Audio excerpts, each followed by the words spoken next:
Exam എഴുതാൻ പോകുന്ന എല്ലാവരോടും എനിക്ക് ഒറ്റ കാര്യം പറയാനുള്ളൂ, നിങ്ങൾ ഫെയിൽ ആവും. നിങ്ങൾ ഫെയിൽ ആവും. എങ്ങനെയാണ് നിങ്ങൾ ഫെയിൽ ആവുക? നിങ്ങൾ ഈ കാര്യം ശ്രദ്ധിച്ചില്ലെങ്കിൽ നിങ്ങൾ ഫെയിൽ ആവും. നിങ്ങൾ എക്സാമിന് നന്നായിട്ട് പ്രിപ്പയർ ചെയ്തു, നിങ്ങൾ നന്നായിട്ട് എല്ലാം കവർ ചെയ്തു, എല്ലാ പോർഷൻസും കവർ ചെയ്തു. രാവിലെ എക്സാമിന് പോകുന്ന സമയത്ത് നിങ്ങൾ പോയി ഈ ഒരു കാര്യം ശ്രദ്ധിച്ചില്ല എങ്കിൽ നിങ്ങൾ അവിടെ സിസ്റ്റത്തിന്റെ മുമ്പിൽ ഇരുന്നിട്ട് ഇങ്ങനെ ബ്ലാങ്ക് ആയിട്ട് ഇരിക്കലേ ഉണ്ടാവുള്ളൂ. കാരണം ഒറ്റ ഒരു കാരണമാണ്. കാരണം ഇതാണ്. ഹായ് ഡിയേഴ്സ്, വെൽക്കം സൈത്തോസ് വേൾഡ് ബൈ ഫസി. ാണോ അല്ലെങ്കിൽ ഡേറ്റ് കിട്ടിയിരിക്കുന്നവരാണോ അല്ലെങ്കിൽ നാളെയാണോ എക്സാം, ആർക്കായാലും നിങ്ങൾക്കുള്ള വീഡിയോ ആണിത്. ലേണേഴ്സ് സംബന്ധമായ ഒരുപാട് സംശയങ്ങൾക്കുള്ള ഉത്തരമായിട്ടാണ് ഞാൻ ഇന്ന് വന്നിട്ടുള്ളത്. നിങ്ങളുടെ സംശയങ്ങൾ, പരീക്ഷയിൽ എത്ര ചോദ്യങ്ങൾ, പാസ് മാർക്ക്, പിന്നെ അതുപോലെ ക്യാപ്ചെ, ഇതിനെ പറ്റിയുള്ള പിന്നീട് പറയുന്നുണ്ട്. വീഡിയോ മുഴുവനായിട്ട് കാണാം, എങ്കിൽ മാത്രമേ നിങ്ങൾക്ക് എല്ലാ ചോദ്യത്തിനുള്ള ഉത്തരങ്ങൾ ലഭിക്കുകയുള്ളൂ. ഇനി അതിൽ കൂടുതൽ സംശയങ്ങളുണ്ട് നിങ്ങൾക്ക് കമന്റിൽ ചോദിക്കാവുന്നതാണ്, ഞാൻ റിപ്ലൈ തരുന്നതായിരിക്കും. നമുക്ക് വീഡിയോയിലോട്ട് പോവാം. ലേണേഴ്സ് ലൈസൻസ് എടുക്കാൻ എന്ത് ചെയ്യണം എന്നാണ് ആദ്യത്തെ ചോദ്യം. ലേണേഴ്സ് ലൈസൻസ് എടുക്കാൻ വേണ്ടിയിട്ട് നിങ്ങൾ ആദ്യം അപേക്ഷ കൊടുക്കണം. പിന്നെ ലേണേഴ്സ് ലൈസൻസ് എവിടെ നിന്നാണ് ലഭിക്കുന്നത്? ലേണേഴ്സ് ലൈസൻസ് നിങ്ങൾക്ക് RTOയിൽ നിന്നാണ് ലഭിക്കുക, MVDയിൽ നിന്ന്. സ്വയം അപേക്ഷിക്കാമോ? അതേ, സ്വയം അപേക്ഷിക്കാം. നമ്മൾക്ക് ഡ്രൈവിംഗ് സ്കൂൾ വഴിയോ അല്ലെങ്കിൽ സ്വന്തമായോ അപേക്ഷിക്കാൻ വേണ്ടി സാധിക്കും. പിന്നെ ഡ്രൈവിംഗ് സ്കൂൾ വഴി അപേക്ഷിക്കേണ്ടത് നിർബന്ധമാണോ എന്നാണ് ചോദ്യം. ഡ്രൈവിംഗ് സ്കൂൾ വഴി അപേക്ഷിക്കുന്നുണ്ടത് നിർബന്ധമില്ല, നിങ്ങൾക്ക് സ്വന്തമായിട്ടും അപേക്ഷിക്കാവുന്നതാണ്. പക്ഷെ അതിലെ പ്രശ്നം എന്താണെന്ന് വെച്ചാൽ ഡ്രൈവിംഗ് സ്കൂൾ വഴി നമുക്ക് കുറച്ച് കൂടുതൽ എളുപ്പമാകുന്നതാണ് കാര്യം. ലേണേഴ്സ് ലൈസൻസിന്റെ ഡേറ്റ് എങ്ങനെ ലഭിക്കും? ലേണേഴ്സ് ലൈസൻസിന് വേണ്ടിയിട്ട് നമ്മൾ അപേക്ഷിച്ചു കഴിഞ്ഞാൽ നമ്മൾക്ക് അതിൽ ഡേറ്റ് കിട്ടുന്നതായിരിക്കും. ഡേറ്റ് പെട്ടെന്ന് കിട്ടുമോ? ഡേറ്റ് നമുക്ക് ഓരോരുത്തരുടെ സ്ലോട്ട് ഒഴിവ് അനുസരിച്ച് നിങ്ങൾക്ക് കിട്ടും. ഫീസ് എത്രയാണ്? അത് ഓരോരോ ഡ്രൈവിംഗ് സ്കൂൾ വഴിന്റെ നിശ്ചിത ഫീസ് ആയിരിക്കും, അതിനനുസരിച്ചിട്ടായിരിക്കും. ഐ സർട്ടിഫിക്കറ്റ് നിർബന്ധമാണ്. അത് ഐ ഫിറ്റ്നസ് സർട്ടിഫിക്കറ്റ് നിർബന്ധമാണ്. അപേക്ഷ നൽകിയ ശേഷം അടുത്ത പ്രോസസ്സ് എന്താണ്? അപേക്ഷ നൽകി കഴിഞ്ഞാൽ നിങ്ങൾക്ക് ഡേറ്റ് കിട്ടും. അതിനുശേഷം പിന്നെ അവിടെ പോയി എക്സാം എഴുതാണ് വേണ്ടത്. നെക്സ്റ്റ് ക്വസ്റ്റ്യൻ, പിന്നെ എക്സാമിന് പോകുമ്പോൾ എന്തൊക്കെ ഡോക്യുമെന്റ്സ് കൊണ്ടുപോകണം? എക്സാമിന് പോകുമ്പോൾ നിങ്ങൾ മറക്കാതെ നിങ്ങൾക്കൊരു ഈ ഒരു ലേണേഴ്സ് എക്സാമിന് വേണ്ടിയിട്ട് അപേക്ഷിച്ച് കഴിഞ്ഞാൽ നിങ്ങൾക്കൊരു പ്രിന്റ് കിട്ടും, ഫോം 2ന്റെ, അത് കൊണ്ടുപോകണം. പിന്നെ ആധാർ കാർഡ്, പിന്നെ ഐ ഫിറ്റ്നസ് സർട്ടിഫിക്കറ്റ്, പിന്നെ ഫോട്ടോസ്, ഒരു അഡ്രസ് പ്രൂഫ്, ആധാർ കാർഡ് അല്ലെങ്കിൽ pan card or SSLC certificate. നിങ്ങളുടെ ആ ഒരു ഡോക്യുമെന്റിൽ, ആ ഒരു ഫോം 2ല് എന്തൊക്കെയാണോ സ്പെസിഫൈ ചെയ്തിട്ടുള്ളത് അത് നിങ്ങൾ കൊണ്ടുപോയിരിക്കണം. പിന്നെ ഐ ഫിറ്റ്നസ് സർട്ടിഫിക്കറ്റ് എന്തിനാന്ന് വെച്ചാൽ നിങ്ങളുടെ കണ്ണിന് ഒരു പ്രശ്നമില്ല. സ്പെക്സ് വെക്കുന്ന ആളാണെങ്കിൽ അത് പിന്നെ വേറെ തന്നെ പറയണം. ഐ ഫിറ്റ്നസ് സർട്ടിഫിക്കറ്റ് കിട്ടുക മെഡിക്കൽ ഒപ്തൽമോളജിസ്റ്റിന്റെ അടുത്താണ്, ഡോക്ടേഴ്സിന്റെ അടുത്ത് നിന്നാണ് കിട്ടുക. അവര് കണ്ണൊക്കെ ടെസ്റ്റ് ചെയ്ത് കഴിഞ്ഞിട്ട് നിങ്ങളുടെ കാഴ്ചയുടെ ആ ഒരു റേഞ്ചർക്ക് അതിൽ എഴുതി അവര് സൈൻ ചെയ്തിട്ട് തരും. അതാണ് ഐ ഫിറ്റ്നസ് സർട്ടിഫിക്കറ്റ്. അതിൽ കണ്ണട വെക്കുന്ന ആളാണെങ്കിൽ അത് പ്രത്യേകം എഴുതിയിരിക്കണം. കാരണം നിങ്ങൾ ടെസ്റ്റ് ഒക്കെ കഴിഞ്ഞ് ലൈസൻസ് കിട്ടിക്കഴിഞ്ഞാലും അതിൽ കണ്ണട വെക്കുന്ന ആളാണെന്നുള്ളത് ഉണ്ടാവും. വണ്ടി ഡ്രൈവ് ചെയ്യുന്ന സമയത്ത് നിങ്ങൾ കണ്ണട യൂസ് ചെയ്യുന്ന ആളാണെന്ന് ആ ഒരു ലൈസൻസിൽ ഉണ്ടെങ്കിൽ നിങ്ങൾ ആ കണ്ണട യൂസ് ചെയ്തിട്ട് തന്നെ വണ്ടി ഓടിക്കാൻ. ഓക്കെ. പിന്നെ പരീക്ഷ കമ്പ്യൂട്ടറിലാണോ? പരീക്ഷ കമ്പ്യൂട്ടറിലാണ്. ഇപ്പോഴത്തെ എക്സാം, ലേണേഴ്സ് എക്സാമും സിസ്റ്റം വഴിയാണ് ചെയ്യുന്നത്. മലയാളത്തിലും ഇംഗ്ലീഷിലും പരീക്ഷ എഴുതാൻ പറ്റുമോ? തീർച്ചയായും പറ്റും. മലയാളത്തിലാണ് നിങ്ങൾക്ക് വേണ്ടതെങ്കിൽ മലയാളത്തിലും, ഇംഗ്ലീഷിലാണ് വേണ്ടതെങ്കിൽ ഇംഗ്ലീഷിലും ചെയ്യാൻ വേണ്ടി പറ്റും. മലയാളം ഇംഗ്ലീഷ് സെലക്ട് ചെയ്യാനുള്ള ഓപ്ഷൻ നിങ്ങൾക്ക് അവിടെ ഉണ്ടാവും. കമ്പ്യൂട്ടർ അറിയാത്തവർ എന്ത് ചെയ്യും? കമ്പ്യൂട്ടർ അറിയാത്തവർ എന്ന് പറഞ്ഞാൽ നിങ്ങൾക്ക് അവിടെ സിസ്റ്റം ഓൾറെഡി ഓൺ ചെയ്തിട്ടാണ് ഉണ്ടാവുക. പിന്നെ ലോഗിൻ ചെയ്യണം, ആൻസേഴ്സ് ക്ലിക്ക് ചെയ്ത് നെക്സ്റ്റിലേക്ക് പോകണം, അത്രേ ഉള്ളൂ. വലിയ ടെൻഷൻ അടിക്കേണ്ട കാര്യമൊന്നുമില്ല, ഈസി പ്രോസസ് ആണ്. പിന്നെ ഈ സ്മാർട്ട് ഫോൺ ഉണ്ടല്ലോ, ഈ സ്മാർട്ട് ഫോൺ നിങ്ങളുടെ കയ്യിലുണ്ടെങ്കിൽ വീട്ടിലിരുന്നിട്ട് തന്നെ നിങ്ങൾക്ക് കമ്പ്യൂട്ടർ ഇല്ലെങ്കിലും ഫോണിൽ പ്രാക്ടീസ് ചെയ്യാനുള്ള ഒരു വീഡിയോ ഞാൻ ചെയ്തിട്ടുണ്ട്. നിങ്ങൾക്ക് എന്റെ ചാനൽ നോക്കിയാൽ കാണാം. അപ്പൊ അത് നിങ്ങളെ ഹെൽപ്പ് ചെയ്യും. ചോദ്യങ്ങൾ എളുപ്പമാണോ? ചോദ്യങ്ങൾ എളുപ്പമാണോ എന്ന് വെച്ചാൽ നിങ്ങൾ പഠിച്ചിട്ട് പോയാൽ ചോദ്യങ്ങൾ എളുപ്പമാണ്. തിയറി ക്വസ്റ്റ്യൻസും ഒക്കെ ഉണ്ട്, കുറച്ച് കൺഫ്യൂസിങ് സിഗ്നൽസ് ഉണ്ട്, അതൊക്കെ ഞാൻ വീഡിയോ ചെയ്തിട്ടുണ്ട്. അപ്പൊ അതൊക്കെ പഠിച്ചിട്ട് പോയാൽ നിങ്ങൾക്ക് ചോദ്യങ്ങൾ എളുപ്പമാണ്. എത്ര ചോദ്യങ്ങളാണ് വരുന്നത്? ടോട്ടൽ 30 ക്വസ്റ്റ്യൻസ് ഉണ്ടാവും. ഓരോ ചോദ്യത്തിനും എത്ര ഓപ്ഷനുകൾ ഉണ്ടാവും? ഓരോ ചോദ്യത്തിനും 4 ഓപ്ഷനുകൾ ഉണ്ടാവും. അറിയാത്ത ആൾക്കാർ ഇപ്പോഴും 3 ഓപ്ഷൻ വെച്ചിട്ടൊക്കെ പഠിക്കുന്നവരുണ്ട്, ചില വീഡിയോസ് ഒക്കെ കണ്ടിട്ട്. അപ്പോൾ നിങ്ങൾ 4 ഓപ്ഷൻ വെച്ച് തന്നെ പഠിക്കണം. കാരണം ഇപ്പൊ പരിഷ്കരിച്ച ലേണേഴ്സ് എക്സാമില് 2025 ലാസ്റ്റ് നവംബർ ഡിസംബർ മുതൽ പരിഷ്കരിച്ചിട്ടുണ്ടായിരുന്നു. അതിൽ 4 ഓപ്ഷൻസ് വീതം ക്വസ്റ്റ്യൻസ് ഉണ്ട്. 3 ഓപ്ഷൻ വെച്ച് നിങ്ങൾ പഠിച്ചു കഴിഞ്ഞിട്ട് ഒരു കാര്യമില്ല, 4 ഓപ്ഷൻ തന്നെ ഉണ്ട്. ആദ്യമൊക്കെ നമുക്ക് ആ ഒരു സമയത്ത് ക്യാപ്ച ഒക്കെ ഉണ്ടായിരുന്നു, ഇപ്പൊ ക്യാപ്ച ഇല്ല. അതൊരു സന്തോഷ വാർത്തയാണ്. ക്യാപ്ച ലോഗിനിൽ മാത്രമേ ഉള്ളൂ, അത് വലിയ പ്രശ്നമല്ല. ആദ്യമൊക്കെ ഞാനൊക്കെ എക്സാം എഴുതുന്ന സമയത്ത് ക്യാപ്ച 3 ചോദ്യത്തിന്റെ കൂടെയൊക്കെ വന്നിട്ടുണ്ടായിരുന്നു. അത് ഭയങ്കര ബുദ്ധിമുട്ടുമായിരുന്നു. ഇപ്പൊ അങ്ങനെ ഇല്ല. അതുകൊണ്ട് നിങ്ങൾക്ക് സമാധാനമായിട്ട് എക്സാം എഴുതാൻ വേണ്ടി പറ്റും. പരീക്ഷയ്ക്ക് എത്ര സമയം ലഭിക്കും? പരീക്ഷയ്ക്ക് ഓരോ ചോദ്യത്തിനും 30 സെക്കൻഡ്സ് ഉണ്ടാവും. അങ്ങനെ 30 ചോദ്യങ്ങൾക്ക് 15 മിനിറ്റ്സ് ആണ് ഉണ്ടാവുക. പാസ് മാർക്ക് എത്രയാണ്? പാസ് മാർക്ക് 30ൽ 18 ശരിയായ ഉത്തരങ്ങൾ ആണ് പാസ് മാർക്ക്. 18 ചോദ്യങ്ങൾക്കല്ല, 18 ശരിയായ ഉത്തരങ്ങൾക്ക്. അതിപ്പോ പറയുന്നത്, ഇപ്പൊ 18 ചോദ്യം നിങ്ങൾ കംപ്ലീറ്റ് ചെയ്തു, അതിൽ 2 എണ്ണം തെറ്റിപ്പോയി, അപ്പൊ നിങ്ങൾ അവിടെ പാസ് ആവില്ല. കാരണം അവിടെ 2 മാർക്ക് നിങ്ങൾക്ക് മൈനസ് ആണ്. അപ്പൊ 20 ചോദ്യത്തിൽ എത്തുമ്പോഴാണ് നിങ്ങൾക്ക് 18 കിട്ടുന്നതെങ്കിൽ അവിടെയാണ് നിങ്ങൾ പാസ്. ഓക്കെ, മനസ്സിലായെന്ന് വിചാരിക്കുന്നു. ട്രാഫിക് സൈൻ ചോദ്യങ്ങൾ വരുമോ? റോഡ് നിയമങ്ങളെ കുറിച്ചുള്ള ചോദ്യങ്ങൾ വരുമോ? തീർച്ചയായും. ഇപ്പൊ നിങ്ങളിപ്പോ ലേണേഴ്സ് എക്സാം എഴുതിയ ഒരു വിദ്യാർത്ഥിയോട് നിങ്ങൾക്ക് എന്താണ് ചോദ്യങ്ങൾ വന്നതെന്ന് ചോദിച്ചാൽ അവർക്ക് ചിലപ്പോൾ ട്രാഫിക് സൈനുകളും ട്രാഫിക് പോലീസ് ആൻഡ് സിഗ്നൽസും തിയറീസ് ഒക്കെ ആയിരിക്കും വന്നിട്ടുണ്ടാവുക. അപ്പൊ അവരോട് ചോദിച്ചിട്ട് അത് മാത്രം നിങ്ങൾ കവർ ചെയ്ത് പോയാലേ നിങ്ങൾ ഫെയിൽ ആവും. കാരണം ഒരാൾക്ക് വന്നത് മറ്റേ ആൾക്ക് വരണം എന്നില്ല. ഓരോരുത്തർക്കും ഓരോ സെറ്റ് വീതായിരിക്കും വരിക, വ്യത്യസ്തമായ സെറ്റുകൾ. ഫോട്ടോ അല്ലെങ്കിൽ ബയോമെട്രിക് എടുക്കുമോ? ഫോട്ടോ അവിടുന്ന് നമ്മൾ എക്സാം ലോഗിൻ ചെയ്ത് പാസ്വേഡ് ഒക്കെ കൊടുത്തിട്ട് ആ സ്ക്രീനിൽ തന്നെ നിങ്ങൾ ഓൺലൈനായിട്ട് ഒരു ഫോട്ടോ ലേണേഴ്സ് സ്ക്രീൻ ടെസ്റ്റ് ഉണ്ടാവും. നിങ്ങൾ തന്നെയാണ് എക്സാം എഴുതുന്നതെന്ന് ഉറപ്പിക്കാൻ വേണ്ടിയിട്ട്.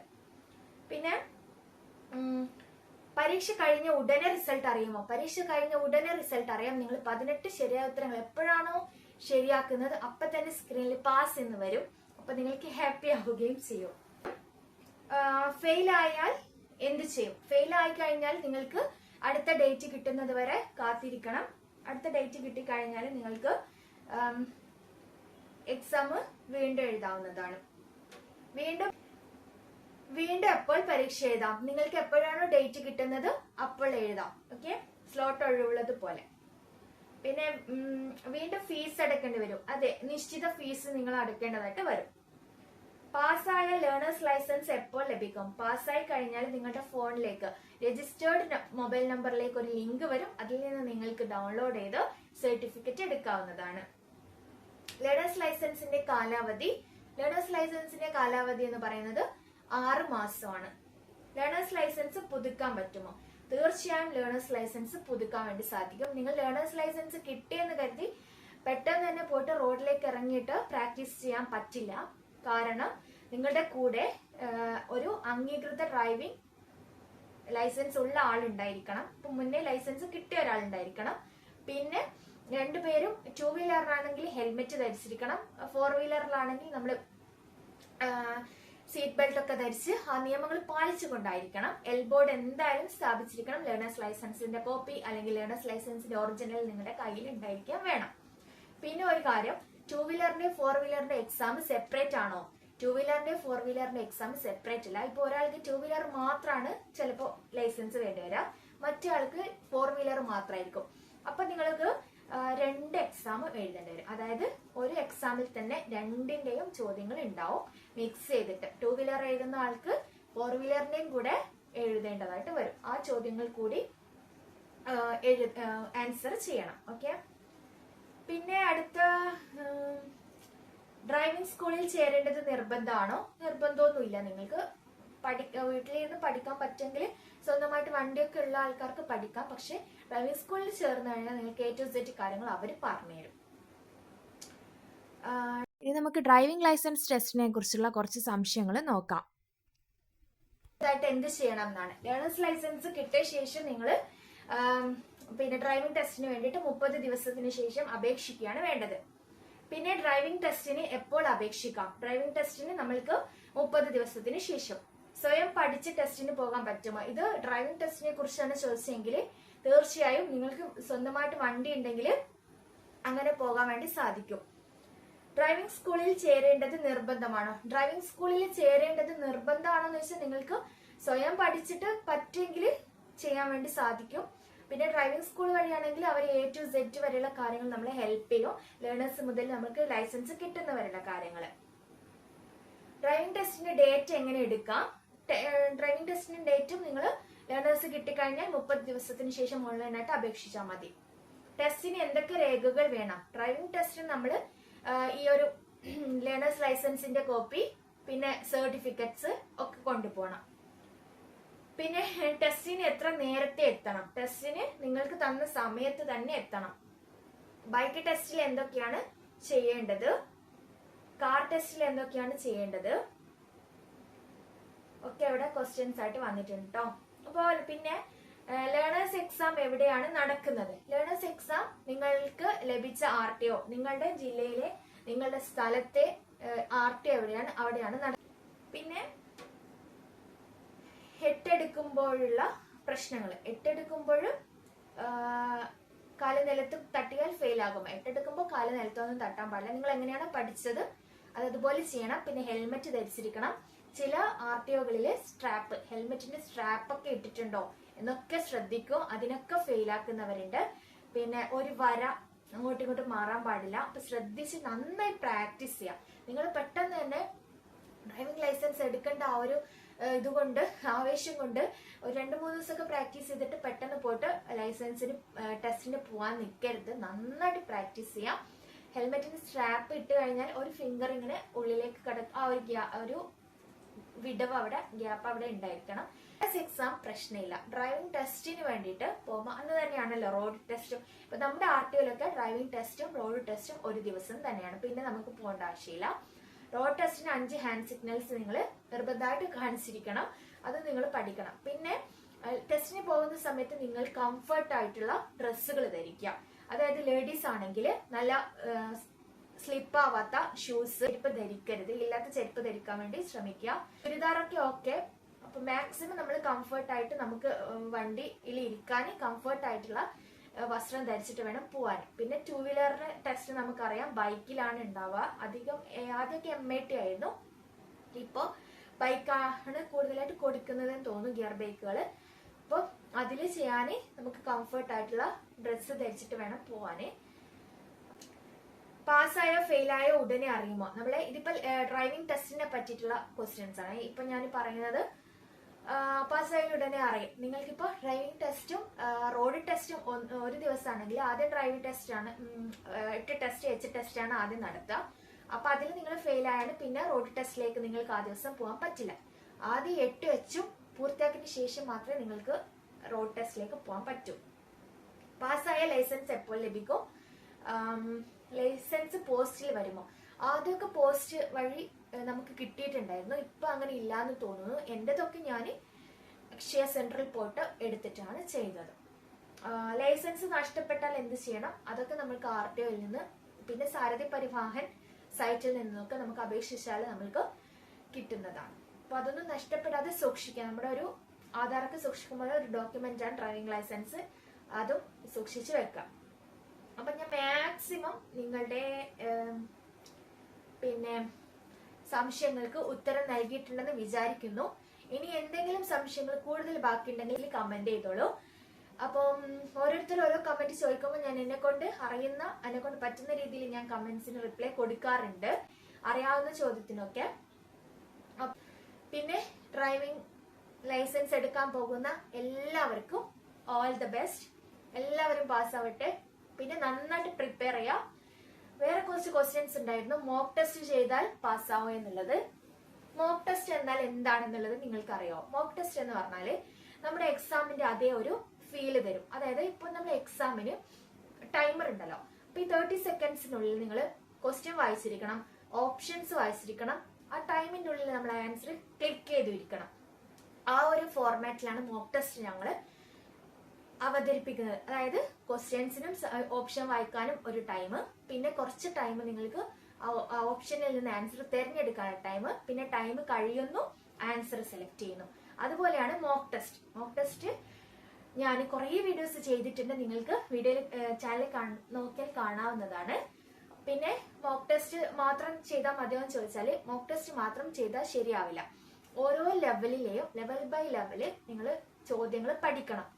അതിൽ നിന്ന് മിക്സ് ചെയ്തിട്ട് ആണ് മോക്ക് ടെസ്റ്റ് തയ്യാറാക്കുന്നത്. അപ്പോൾ ഒരു ഒന്നാമത്തെ ലെവലിലെ ചോദ്യത്തിൽ നിന്ന് ഒരു 2 എണ്ണം, പിന്നെ രണ്ടാമത്തെ ലെവൽ, അങ്ങനെ മിക്സ് ചെയ്തിട്ടാണ് മോക്ക് ടെസ്റ്റ്. അപ്പൊ നമുക്ക് പെട്ടെന്ന് മോക്ക് ടെസ്റ്റിലേക്ക് പോയാൽ ഒന്നും മനസ്സിലാവില്ല. അതുകൊണ്ടാണ് ഞാൻ ലെവൽ ബൈ ലെവല് വീഡിയോ ആയിട്ട് ചെയ്യുന്നത്. ആ ലെവൽ ബൈ ലെവലിൽ തന്നെ ഞാൻ ലെവൽ മോക്ക് ടെസ്റ്റ് ആയിട്ട് തന്നെ ചെയ്യുന്നുണ്ട്. കാരണം നിങ്ങൾക്ക് കൂടുതൽ എളുപ്പമാവും പിന്നെ മോക്ക് ടെസ്റ്റിലേക്ക് കടക്കുമ്പോൾ.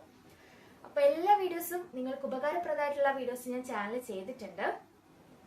പിന്നെ ഒരു കാര്യമുള്ളത്, ഞാൻ ഈ വീഡിയോസ് ചെയ്യാൻ എനിക്ക് ഭയങ്കര ബുദ്ധിമുട്ടായിരുന്നു ഈ ലേണേഴ്സ് എക്സാം.